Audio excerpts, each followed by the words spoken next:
ทุกคนตอนนี้เรากำลังเดินทางเข้าไปตอนนี้เราก็ฮอดลักสี่แก่กอกนะทุกคนตอนนี้เรากำลังเดินทางเข้าไปบ้านแก่กอกดงเป็นจัดงานบุญบังไฟใหญ่นะทุกคนถือว่าเป็นงานแรกของปี2026กับแม่นว่ายังไม่มีหมู่บ้านใดที่ว่าจัดงานบุญบังไฟเพราะว่ามีแต่งานแก่งกอกดงนี่คือว่าจัดใหญ่ไปสิซะจัดใหญ่กว่าหมู่สิซะ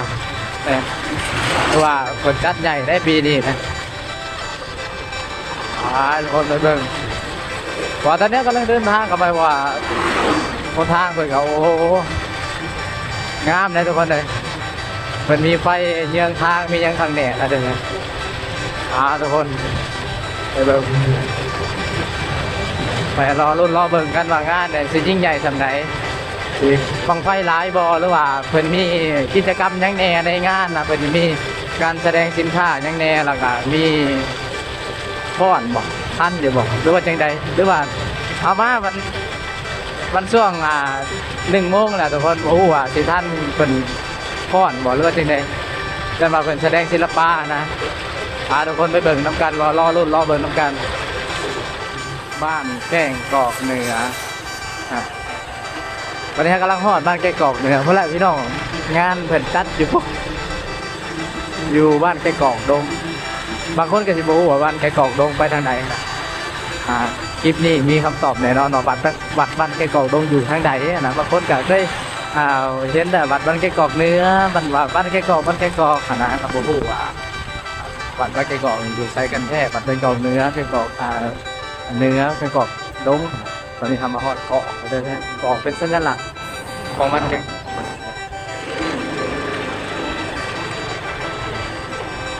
ถ้าว่ามีเสียงน้องนั้นก็ต้องขอโทษขออภัยเลยพี่น้องเด้อเพราะว่าเขาขี่รถจักรนะเพราะขี่รถจักรเข้ามาแล้วมาขี่รถจักรยานยนต์อย่างนี้เข้ามาแต่บ้านข่อยนี่เข้ามานี่ประมาณ17 กิโลเมตรนะครับนี่คือแก่งเกาะเห็นปะแก่งเกาะทีนี้อันนี้คือตลาดแก่งเกาะทุกคน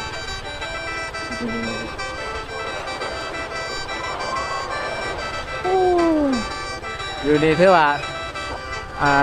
ตลาดหมกโมเลยนะโอ้คือว่าหมักโม่อยู่ดิเทียบเลยโหหมักโม่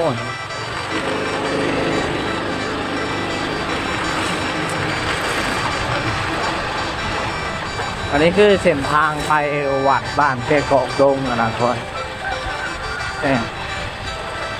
อันนี้ยังโมแมนแก่กอกดงนะทุกคนไปอีกก่อนแม่เราก็จะไปบุญเลยน้องเจ้าแซวนี่เป็นบุญใหญ่บุญบังไฟนะทุกคนแต่บอกว่าสิอลังการสำใดปกติแล้วอยู่บ้านนี่เนาะเพราะว่าเป็นเมืองเด้อันนี้ขึ้นกับเทศบาลเมืองเดี๋ยวบังไฟใหญ่นี่ทุกคนนี่โอ้บังไฟใหญ่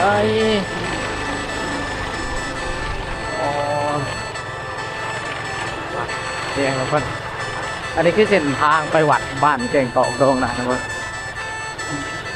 หลายคนอาจจะบอกเคยเห็นว่าสื่อทางบอกเคยได้มาเนาะแต่ว่าได้มาเบิ่งคลิปนี้แล้วครับคือสิบเนี่ยจื่อทางมาได้อยู่นะโอ้โหคนหลายเลยเนี่ย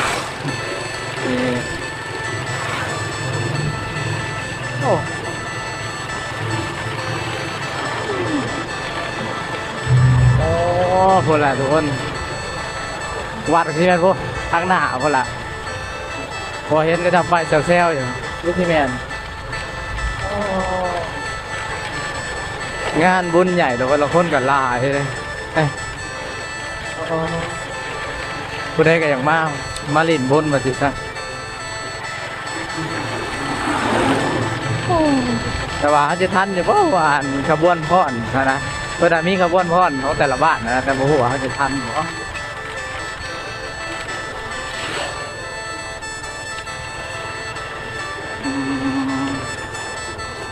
เดี๋ยวนี้ก็มีอย่างพูดขายเสือนะอืมโอ้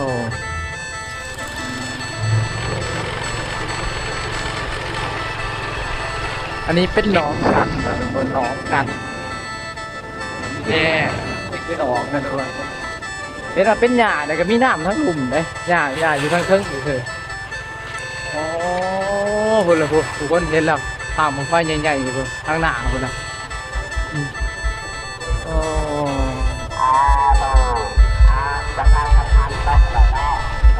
โอ้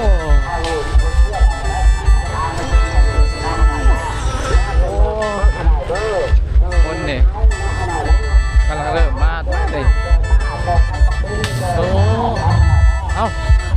แสดงว่าบุญนี่เป็นบุญพระเวทนะทุกคนคือแบบเป็นบุญประจำปีอันนี้เป็นวัด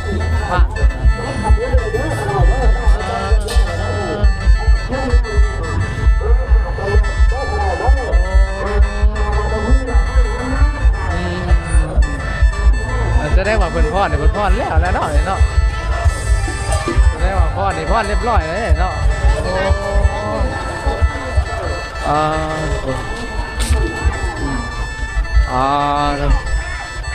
อันนี้โอ้นี่จะผูกงามเลยทุกคนมาแต่งตัวงามแท้ว้าวคนไปเบิ่งเลย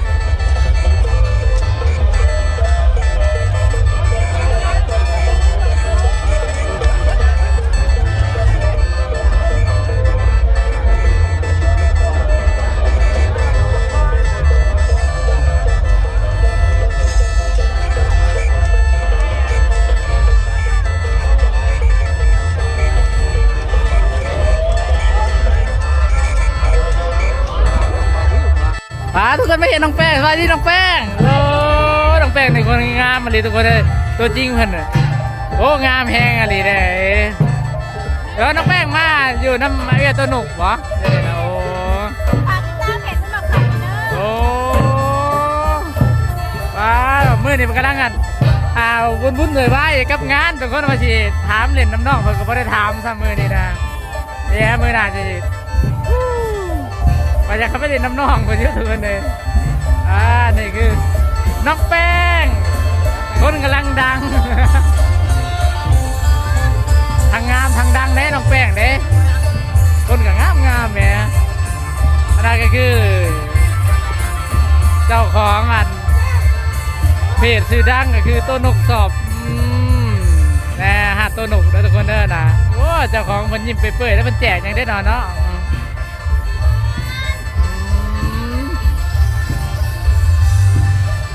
มื้อนี้มา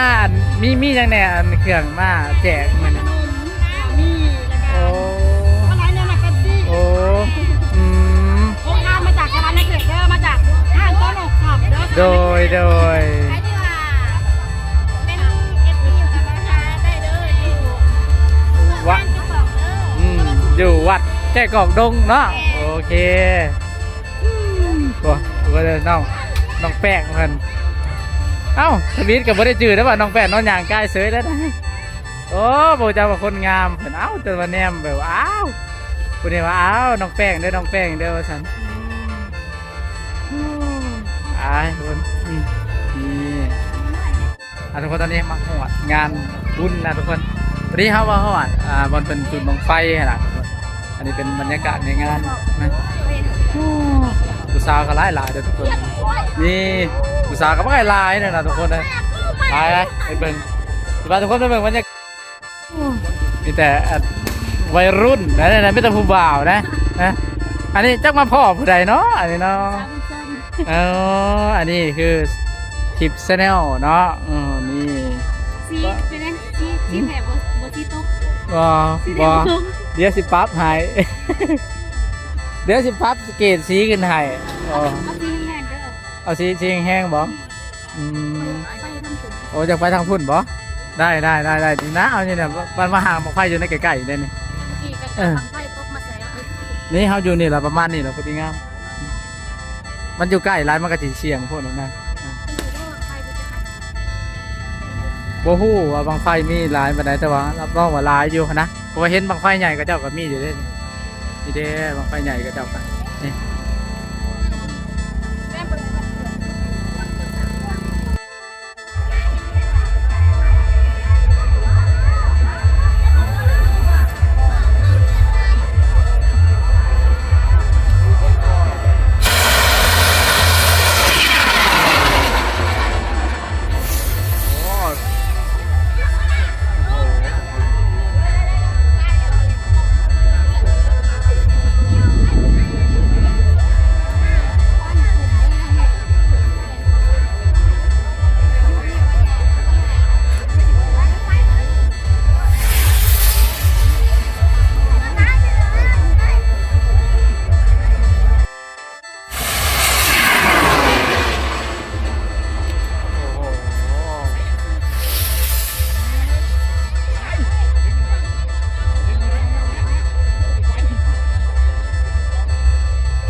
เอามาเราลุ้นนำกันฟังอันนี้เป็นจังได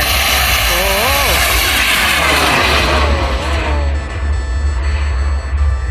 ตกใจ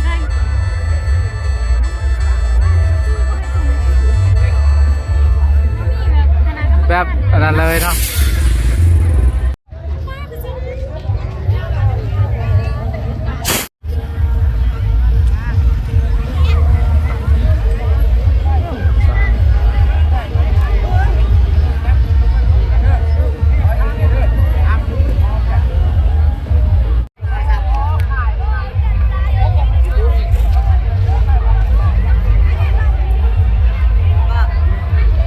ฮันบอกให้เราเบิ่งเด้อของเราค่ะแก้วไปบอกให้เพิ่นเบิ่งแน่ว่าแตกไปกำลังสิไปบอกให้เราเบิ่งเด้อ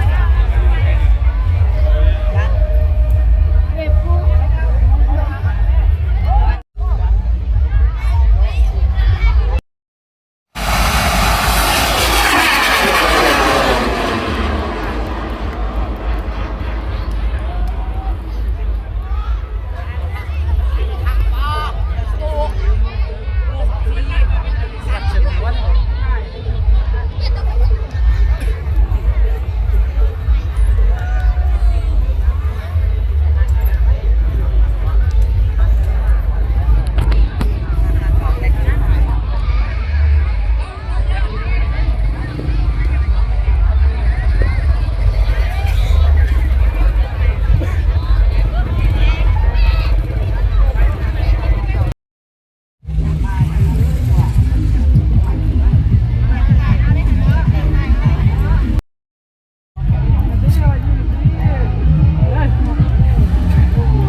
ว่าวนี่ใหญ่เลยทุกคนนี่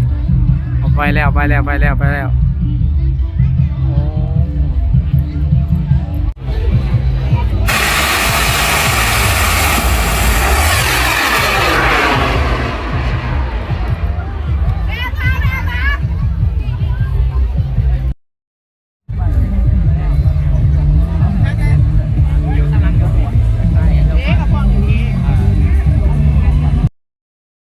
อันนี้เป็นบรรยากาศงานบุญบังไฟอยู่ที่บ้านแก่งเกาะดงเบญจพรใครส่วนนักเขียนหรือว่าคนก็หลายเลย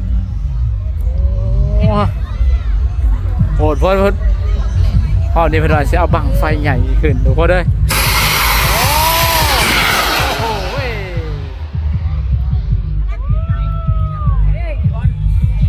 บางนี่เป็นบางใหญ่เป็นไงอันนี้มาพ่อทีมงานยังก่อนเลยนะเบาโอ้อันนี้เป็นนักห้องได้ทุกคนนักห้องดังกระเมนอันนี้คือเบาเล็กบรรยากาศย่ำมันแรงเนี่ยเนาะค่อยขับย่ำเลยมันลายแห้งอะไรนะทุกคน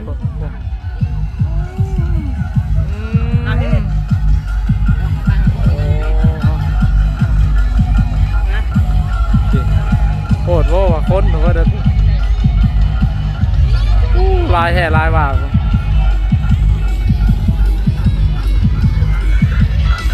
ไอ้แสดงว่าเป็นบ้างใหญ่เหมือนป่ะขับไปถ่ายใกล้ๆเจ้าเราจะออกมาถ่ายป่ะโอ้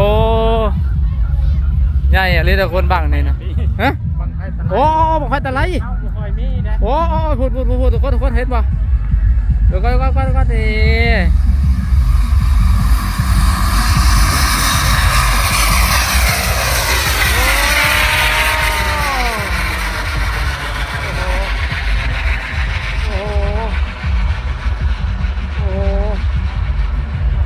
โอ้โห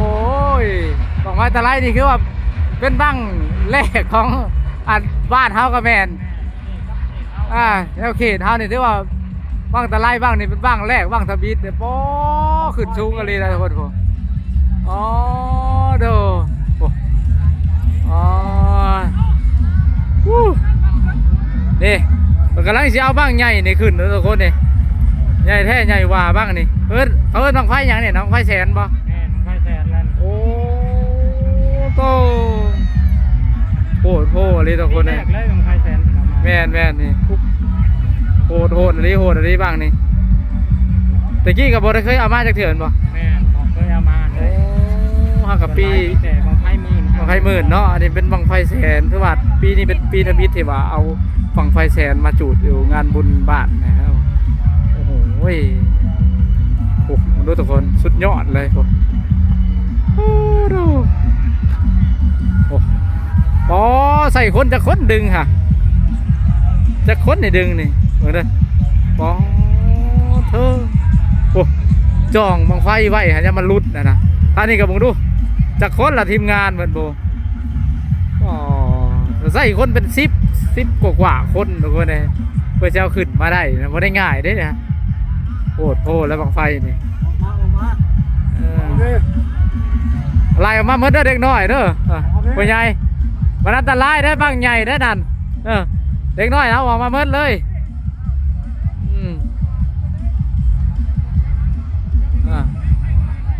เอาเด็กน้อยออกก่อน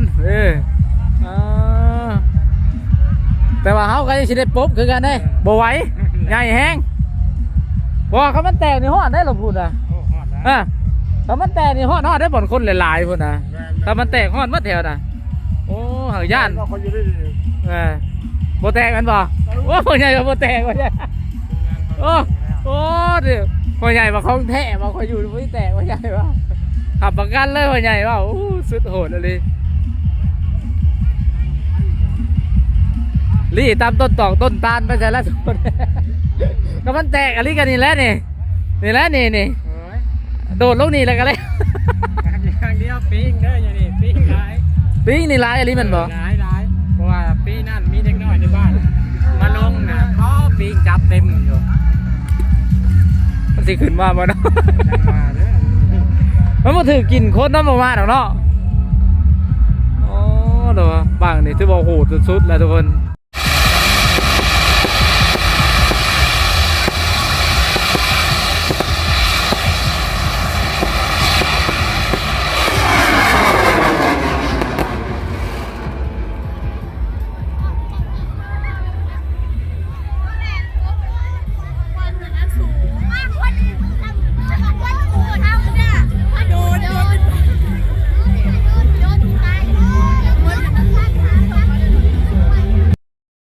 นี่เป็นภาษาประทกหมื่นปะ